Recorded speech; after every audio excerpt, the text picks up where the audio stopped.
All right, let's move to the National Football League, where we are moving into week number 7. The two teams on a bye, and boy, these bye weeks couldn't have come at a much better time for both the Buffalo Bills and the Baltimore Ravens. They are just not only them, but their fans savoring the fact that their team does not play. Week 1 seems a long time ago for those two programs. What we thought was like an AFC championship game preview. Oh, my gosh. It's just like a display of teams who have zero defense whatsoever. The only thing more drunk than Bills fans at a tailgate is this damn league, gentlemen. That's all I can tell you. Oh, you are not kidding. Like I was saying at the top of the show when I was probably floundering by myself, was just that every time we even start to think that we might be figuring it out. Nope. No, not a clue. So it's the Sheldon Cooper scene where he comes out with the papers. Yes. And just chucks them in the air. That's the NFL season at this point. The secret is just listen to EJ and do the opposite. That's the one thing that's predictable. That is correct. This guy gets it. I did like somebody say, and credit to him, or even when you start off the year incredibly poorly with your best bets. The 1 week he had gone 1-5 in his 6 bets, and like he posts them, and then this one dude in the comments was like, "Bro, you went 1-5 last week." Like just as a matter of fact, just called him out. So, but kudos to EJ for still trying. All right, let's go Sunday, 1:00 on Fox. It is the 4-2 Philadelphia Eagles. They're a 2.5-point road favorite at the 3-2 Minnesota Vikings. Your over/under is 43.5. Let's tune in the game. For me, it's hard for me to take the Vikings that seriously. Am I the problem? Can somebody help me? Usually. Sometimes, but I don't know if you are on this one. Yeah, I know there are plenty of times where I can pull the Taylor Swift defense, and it has nothing to do with the Chiefs, and I think this game is one of them. And I have a problem here, but I apparently not. It's hard for me to take the Vikings seriously, but hey, let's be honest. For all the dismay that the Eagles have been facing, and I have no idea how many times on this show you guys have talked about optics with EJ over the past few weeks with the Eagles, but in this case, I think it's rightly so. Going full clad on that, I apologize, but and rightly so. Yeah, I feel like I got the Eagles in the cover regardless. I'd consider the under here, but that one's a little tougher for me to pick out. JJ McCarthy returned to practice. Still don't know. I heard rumors that it's a new QB show. Yeah, it's return to practice. Don't know what that means for game time availability. Of course, as this show is airing, it is Tuesday, so plenty still to learn there. But Sean, Eagles, Vikings. Yeah, I mean, when you're sitting here going, well, is there a QB2, a QB3, QB1, QB? It's like a QB matrix up there in Minnesota. I don't know if that's good or bad. I guess maybe it's like, well, who are we preparing for? You just prepare for the Vikings. They're going to try to run the ball. They're going to try to play good defense, and you're going to have to figure out what the heck's going wrong for 2 quarters out of every 4. That's what you got to do. The good news is the Eagles don't even have to focus on it because they got enough to focus in their own house. The good news for the Eagles is that there's enough talent in the building that it shouldn't be impossible. And I don't know that there's enough in Minnesota, at least not from what I've seen, to get this going. And as much as there's issues in the secondary and there's other things that are very concerning to me approaching the trade deadline, the guy behind center is not one of them. The guy behind him is not one of them. And the guys that he's throwing to are not one of them. And I think when push comes to shove, that's one the battle. Of the guys might be, but not concerned. Okay, I feel like it's going to come down to the Eagles O versus the Vikings D, and I think the Eagles O has the advantage. Give me the Eagles to cover the 2.5, though probably not by much the way the season's been going. This isn't going to be a blowout win. And at 43.5, yeah, somehow the Vikings always find a way to score points despite whoever's there. So Slight over. I like a slight.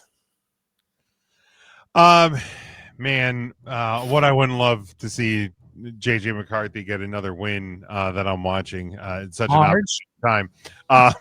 But Marge. I don't know. I don't know what this Vikings team is. They beat a Bears team who's not even as good as they are today. They've also beaten the Bengals and the Browns. They've lost to the Steelers and the Falcons. I have no clue. Two of those That's games a whole were in list. London. I have no idea who they are. Right, like all of those teams have no clue. Yes, the Eagles feel like they are going through it right now, right? Like, but who isn't in the NFL? I mean, most teams are going through it at the moment. Not the Colts. Not the Colts, not the Bucks.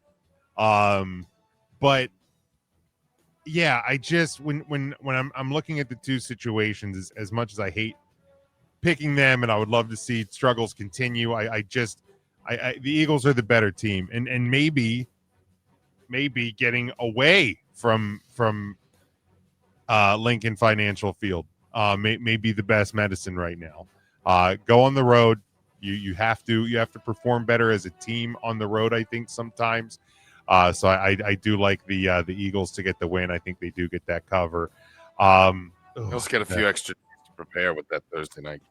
Yeah, Vikings coming off the bye, so I think the over might be the play here. Vikings do have weapons, Eagles have weapons, and neither defense has been all that spectacular. So I forgot to bring the clock up, so we'll institute the clock. I don't think any of us ran over on time on any of them, but the 2-minute clock will be here as we head through the rest of the NFL schedule for this weekend, and we go to Sunday 4:05 Eastern time on CBS, and the only reason I put them here is because they are riding as high as they probably will be this season. The 2-4 New York Giants, and they travel to 4-2 the Denver Broncos. We do love the Denver Broncos. Oh, the Denver Broncos. A 7-point home favorite. Your over/under on this one is 40.5. Again, Kyle, 2 minutes is on the clock. You know, if I was aware I was going to come on tonight, I would have had my Marvel audition tape for Cam Scatterbo as the damn juggernaut running through walls and all that. And as adorable as all that is, which, trust me, it is adorable to watch as somebody who loves the black and blue football. The Giants are more fun than they've been in a minute, and Jackson's been throwing darts. Okay, we got that one out of the way. Don't play the clip. It's not that good, Jim. So he did. Okay, Always a dart throw in New York. there you go. That being said, it's really hard for me to think that the Giants do enough against this defense, regardless of the Scatterbo situation. At some point, you feel like Dart's going to have to throw the ball to actually score points. I just don't see that happening. And can that Giants defense nix Bo? I don't think so. So a day's in for me. It's going to be keep it under. I don't even know what the count is. Just bet the damn under.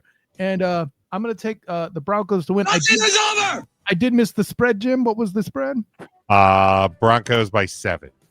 That's a big ass spread. You know what? We'll take the Giants covering 7. That's a lot of points, but keep it at the under. All right, very good. Sean, Giants at Broncos. Yeah, I mean, this is the most exciting the New York Giants have looked in quite a while. I like the I like the Scatterbo excitement. I like the just hilarity of him interrupting press conferences with his woos and with like just screaming. Dayball can't focus on anything because he doesn't anyway. So it's fine. Coach of the year but 2012. I mean, the bottom line is, no matter how exciting those two guys are, they can't play defense. They're only on one side of the ball, and the Broncos are going to score points. And the Broncos have been playing at a very high level, despite the fact that their games have been close. I feel like the Broncos are just going through the motions. They're just like, all we got to do, just do what you got to do to win. Do what you got to do to win. Fortunately for them this week, probably not going to take much, because if there's anyone that can scatterbone this one up, it's the New York Giants. Let's go ahead and I think I'm kind of with you, though, Kyle. Give me Bo Nix to win. I really want to – I'm showing -7, not 7.5, 7. Even. 7, yeah, 7. They'll probably win by a touchdown, but they haven't been winning by a lot all year. So yeah, give me the Giants to cover, I guess. The I'll irony, go we're talking about Scatabo with a push. and give me that in the under. The Broncos are going to keep everything from going anywhere. There you go. Yeah, look, the New York Giants and their fans right now are like the wine aisle in your local liquor store, the exciting whites. But the problem is you're playing, and not that the Broncos are necessarily that much of a better team than the Eagles, but I think they're just playing better as a unit right now. They're not winning by a lot, but the fact is they're winning. They're finding ways to win. They're playing 4 quarters. Yeah, they're playing 4 quarters, and the Giants haven't yet, so they've just caught a couple opponents at the right times of not playing and playing even less quarters. So yeah, I do think the Giants will cover because I think that's more about the Broncos even than it is about the Giants. But I think the Broncos get the win. And yeah, over 40.5 feels like a very small number for an NFL game. So I will take the over. The Broncos team that beat the Jets, like 11-6 last week? Well, that's true. I blame London for that one. I think he's saying it's a slight over, Jim. Slight. I did see one of the T-shirt sites has a Dart Scatabo Step Brothers T-shirt, and it's perfect. It works real well. That's pretty quality stuff. Yeah, that's real good. All right, next one, staying at 4:05 Eastern Time on CBS. So it's regional coverage here. The Indianapolis Colts 5-1, one of the wild surprises of the first part of the season here. They travel to my 4-2 Los Angeles Chargers, who are 1.5 point home favorite. Your over under on this one is 48.5. Kyle. For me, I feel like this is an over 100%. I think this is going to be a Big 12 style game. I just literally had this conversation on the Bolt Blitz Uncut with Booga Peters before I jumped on tonight. This defense sucks with Los Angeles right now. Losing Khalil Mack early was a problem. This O-line being absolutely decimated to where I heard this crowd on the Bolt Blitz Uncut celebrate that Trey Pipkins might be back on the offensive line, which for those of you, if you follow the Chargers, it's just absolutely nuts that anybody would say that. That being said, I said before the year started, I couldn't find 5 wins on the Colts schedule. And they said, oh, Kyle, here they are. So, granted, may I show you our first 6 games? Yes, exactly. Here, flights are available. No, but they're a dime a piece. It's apparently so, and they're half a dozen. I see what you did there, but no, for me, I think this is going to be a Big 12 style game. I think this falls into whoever has the ball last, and because they have Jonathan Taylor, I think the Colts can control the ball more to do that. Give me the Colts. Give me the cover. Give me the over. At the end of the day. There you go. All right, Sean, Colts at Chargers. Yeah, I shifted gears in the AFC South pretty fast this year. The first year I haven't been as high on Indianapolis, mostly because I thought it was going to be beat up Anthony Richardson, and then they're maybe handing it. There's a lot of confusion there. Man, have they made the right choice. Finding a guy that will thrive if you just play balanced football and ask him, surprisingly, not to screw up. Apparently, if all you ask him to do is just don't screw this up. He's like, do you need me to win? They're like, no. We have other guys for that. You just sit here and do what you do. And sometimes we'll ask you to make a throw. And he's made some good ones. Had the one slip up for the loss, but in all the wins, Danny has looked the part, and I think the defense looks the part. I think the line looks the part. It's not a fluke here through 6 games. This is a fun ride for Danny Dimes, and if you're not on the Danny Dimes train, get on it because I think the train's going to pull right through the station in Los Angeles. I think the ride continues.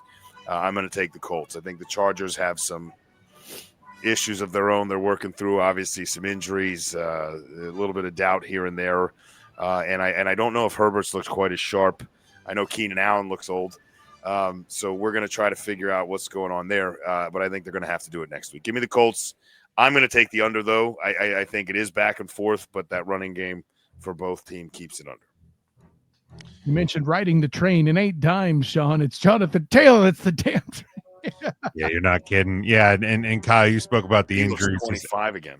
Just absolutely have decimated the Chargers on both sides of the ball. And an impressive feat last week, albeit against a bad Dolphins team, to pull out a win, one that was desperately needed now with Denver getting to 4-2, Kansas City getting to 3-3. Like, now, granted, the Chargers still hold some of that sway because they do have 3 division wins and 3 division games already to start the year. But they got to hope they start getting healthy here sooner than later if they want to hold off those teams.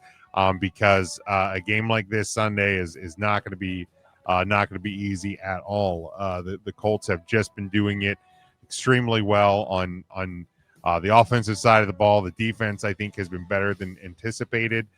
So I think they're going to give a beat up Chargers team a lot of trouble. Would love to see the Bolts get the win, but I think it's just going to be a little bit too much with the 1.5 point margin.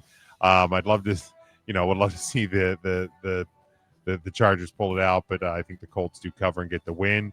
And I think it'll go slight over, slight.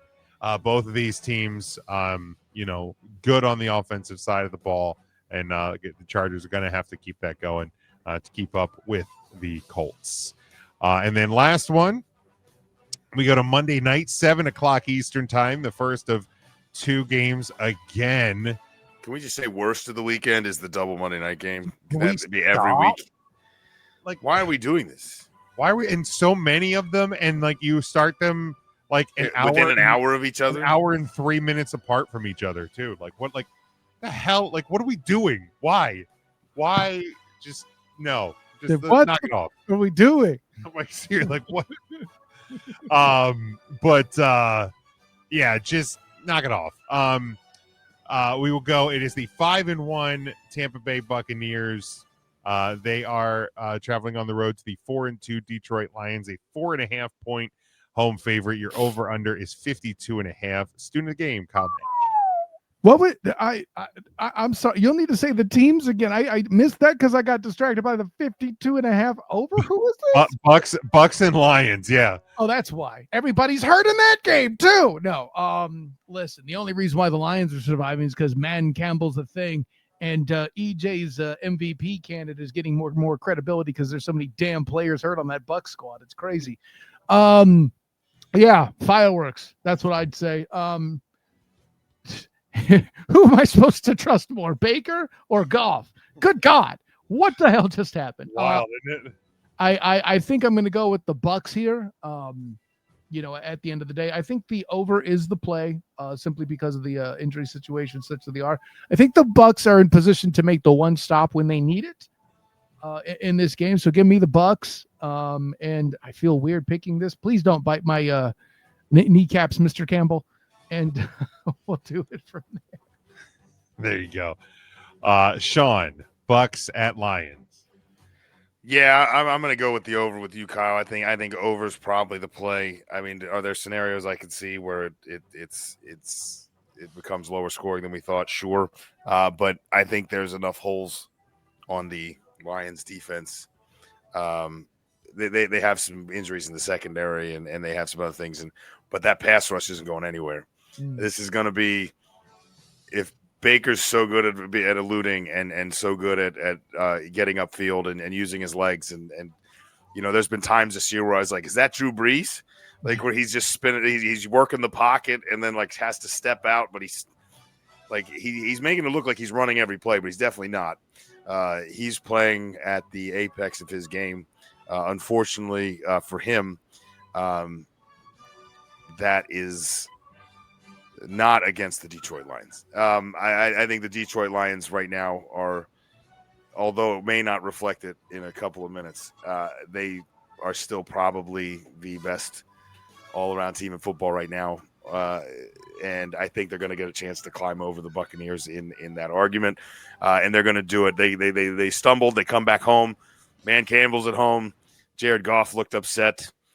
They get the running game going. They get the pass rush going. And let's not forget, folks, that the Buccaneers, despite this big win this week and 5-1, spent 3 straight weeks with come from behind victories in games they had very little business being in against teams they probably should have crushed. So I didn't forget it. I'm sure Dan Campbell hasn't forgotten it. And give me the Lions. I think to roll, but they're going to push it over. Yeah, close wins by the Bucs over the Falcons, over the Texans, over the Jets, over the Seahawks, and only 11 points over the beat up 49ers team. So 5-1, you still got to win the game, right? But you're there. A lot of close margins there for the Bucs. Yeah, close margins for Tampa Bay. Detroit, no close margins whatsoever. They have a plus 49 point differential. And that's despite getting beat up pretty ugly in week 1. So a pretty wild stat when you really, really think about it. I think the loss last night or on a Sunday night is really kind of going to leave a bad taste in the mouth of the Detroit Lions. And I don't think that's a good recipe for the Buccaneers. Not only did they get embarrassed on the field, Lions embarrassed themselves, at least one Lion in the post game. And kudos to Man Campbell for being like, look, I love my guy, but that is a stupid thing to do. Like he didn't shed any words whatsoever. And Branch is sitting out this week because of it. So the over, definitely the play because again, these are high-powered offenses, defenses that have given up points to both teams or to a lot of teams this year. So yeah, it's gonna be a show. It's gonna be an entertaining show. But I do like the Lions at home to get right back on track here over a good team. So Lions. I really like how your point branched out that way. Hey, Lions. And you're not lying. I'll give you the guys the double on that one. That's pretty good.